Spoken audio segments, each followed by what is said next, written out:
उर्दू सहाफ़त का आगाज़ अखबार जामे जहानुमा से हुआ, जिसे गैर मुस्लिम सहाफ़ी मुंशी सदा सुख मिर्ज़ापुरी ने 27 मार्च 1822 ईस्वी को कोलकाता से जारी किया और लखनऊ से पहला उर्दू अखबार मोहम्मद अतीक सिद्दीकी की तहकीक के मुताबिक 1847 ईस्वी के अवाइल में लखनऊ अखबार के नाम से जारी हुआ।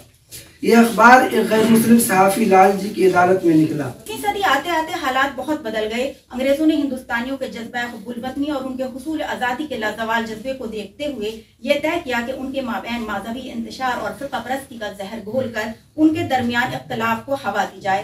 अंग्रेजों की ये शैतानी तहरीक बहुत कामयाब भी हुई। उसका असर उर्दू सहाफ़त और गैर मुस्लिम सहाफ़ियों पर भी पड़ा।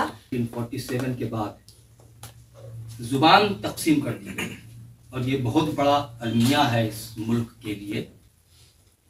और आपको जान के हैरत होगी कि रामचरितमानस में उर्दू के बहुत से अल्फाज हैं।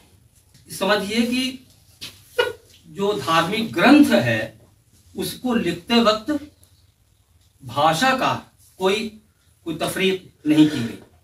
जो शब्द जहां पर समा गया वो वहां पर इस्तेमाल कर लिया गया।